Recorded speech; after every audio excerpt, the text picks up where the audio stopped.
Drake's Hot Hats Championship at Anglesey Circuit. The red lights go out, the race gets underway. Again, as you said, not a great start from Phil Wright, and he's going to be fourth possibly by the time they arrive at turn number 1, with Chris McCloy leading, Joe Bauer second, and Cameron Elder, I think, in third position. Phil Wright dropping to at least fourth there. That's Stephen Langton trying to go around the outside of him as well in the Yoo-Hoo liveried car, but I don't think he quite made that work, and he's now off the circuit as well on the exit of the banking, so that challenge comes to nothing. That means it's Matthew Mandipera in 5th and Paul Jarvis in 6th, the 2 front runners within Class B. But the 4 front running Class A cars up ahead, there we can see Jared Coulson in the Dayglow fronted Clio number 14. These are the 2 Class B leaders heading into Rocket, and they are very close together, as is Phil Wright close to the back of Cameron Elder as well.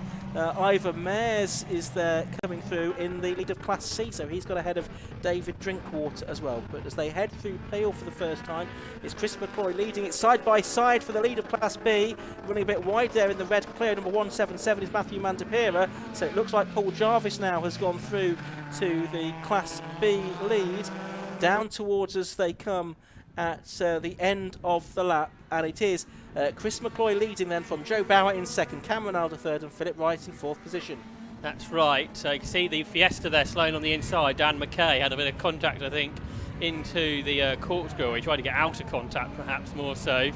But Phil Wright made his standard poor start, which seems to have been a bit of a factor of the races this season. Here's the Class C leader, Ivan Mayers. He's trying to get cars in between himself and David Drinkwater, and successfully has managed that, hasn't he?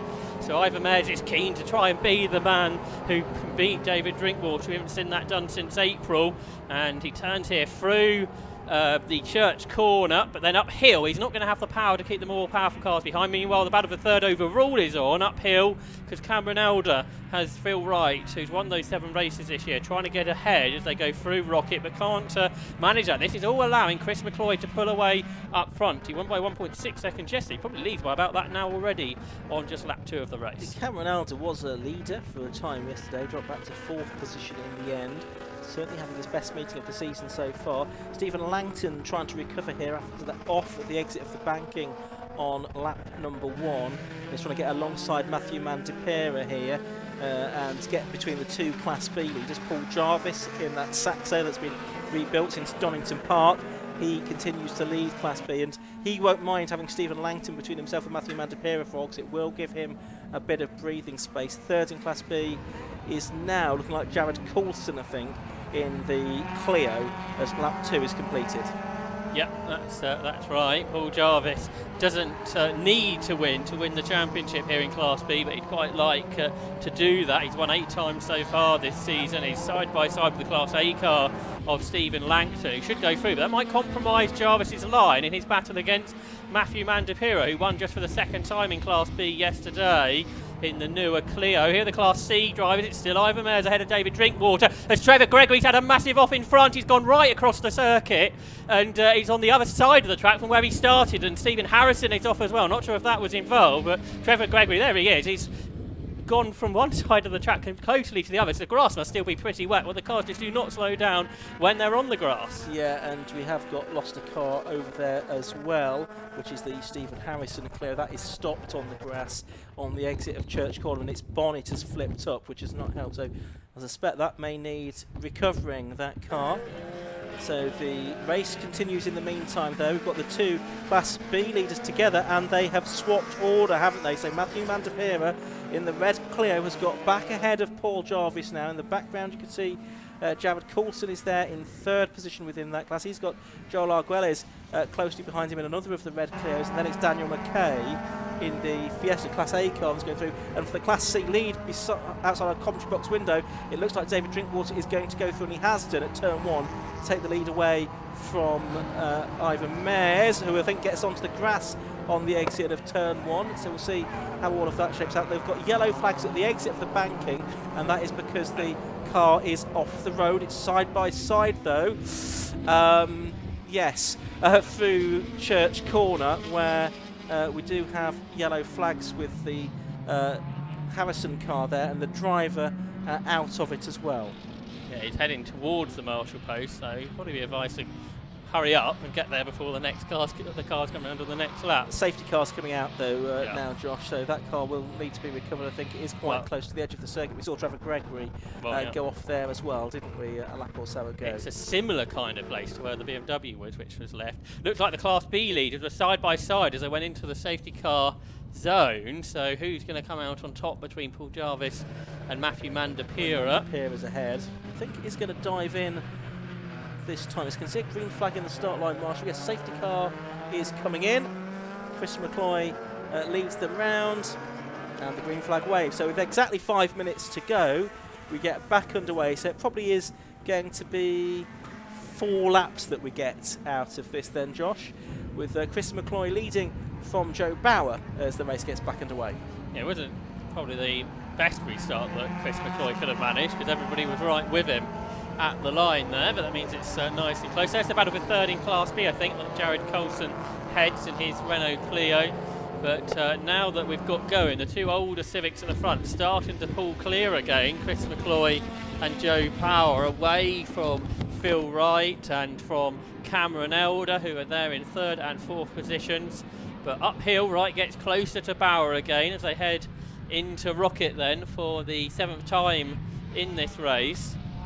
And Cameron Elder closes in too. So this again, like in the first part, is just allowing Chris McCloy to pull away, but not by as much, I don't think, as the first time round, as they head up into the hill curve there before heading back towards us through the corkscrew. They will come with 3 laps, probably, 3 laps to go, I think. Yeah, so they're going to come through here, through the final turn, onto the short start and finish straight, still in the same order, those 4 as they were. Stephen Langton not able to go with them.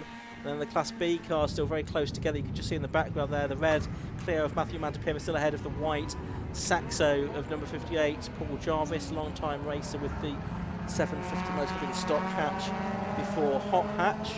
I can see that it is still David Drinkwater leading in Class C as well. There are the leaders though, heading through Church for the 8th time in this race, and it's still McCloy, number 37, the driver originally from Northern Ireland, but these days based in Gateshead, that leads the way. He's 30 years of age, production coordinator at a domestic radiator manufacturing plant, and he is ahead of Joe Bauer, number 69 in 2nd place. Then Philip Wright, the championship leader in Class A, in 3rd position. Cameron Elder, who went well yesterday and led the race briefly in 4th spot through Peel. John Peel, and you can see spots of rain on the camera lens there as well up at the top of the circuit. I think Philip Wright here is doing just enough to keep the overall championship going to the next race, but then it'll be difficult after that for him. Jared Coulson's had an off at Peel, and that means he's going to lose that 3rd place in the Class 2. Joe Olgias in the Renault, but Phil Wright is doing enough here to win the Class A championship in this particular race to wrap that up, I think. Okay, so although he's only 3rd here, he is doing enough in the championship, because he was well ahead coming into this weekend. Chris McCloy's gone quicker than anybody did yesterday, so that's a new record we've seen from Hot Hatch there, 1 minute 17.62. And it shows that the rain's not really taking an effect yet as well. Still only a few spots on the commentary box window, so I don't think it's really affecting the grip levels on offer at all. Cameron Elder's dropping back a bit there, isn't he? In 4th position, not staying with Philip Wright here as they come up to the left-hander at Rocket for the penultimate time in this race. McCloy actually getting away a little bit now, away from Joe Bauer as well, as they come off Rocket towards Peel once again. They all are turning their way through the right-hander. And there is, that's Joel Arguelles then. He's in 8th place. He's got the Class A Fiesta of Daniel Mackay nibbling at his heels and trying to go through into 8th place overall, but not being successful in doing so. Leaders come through. They see the last lap board as this battle for 8th place races on. Jared Coulson there rounding out the top 10 at the moment in his number 14 Clio, which is just behind these 2. McKay unable to get ahead of the Clio there. You can see Mandy Piera and Jarvis, the 2 Class B leaders, heading on to their final lap. Daniel McKay's another driver who's got his heritage from Ireland, hasn't he? Which a number of drivers here this weekend, either Irish racers or originally coming from Ireland. So that's good to see with the 750 Motor Club having some Irish, either Irish racers in some other categories or people that come or have their family heritage in the past. But Chris McCloy, he leads the way. He's an Irish racer, I think, isn't he? Our leader. Joe Bauer for second is under threat from Phil Wright. The top 3 have all come together a little bit on this last lap of the race. There's not many positions places left to try and gain a place into the corkscrew. You've got to be pretty committed to do that. Yep, so here are the 3 leaders then, only the corkscrew to go as the clock counts down to 0. With a bit of a lock-up there into the first part of the sequence, but I think he's going to hold on here. Joe Bauer not able to take anything away from him, so Joe Bauer's going to get a better finish today than yesterday, but the checker flag goes out. A second win of the weekend, a second win of the season therefore for Chris McCloy in the PBS Brakes Hot Hats Championship. He beats Joe Bauer by just under 0.6 of a second. Philip Wright was 3rd, and Cameron Elder a few seconds back in the end in 4th position. Some battles still to be resolved further down. This is Martin Paget, I think, and Paul Warren. So that's going to be for 3rd in Class C, with it being won there by David Drinkwater. He just goes across the line now, as Ivor Mayers is going to take 2nd place within that class. And there's that scrap for 3rd between Paget and Warren just coming up to the line, and they were pretty much side by side as they went across it. Class B, though, went the way of Matthew Mandy Piera by about a second from Paul Jarvis in the end. But 2 wins this weekend now for Chris McCloy.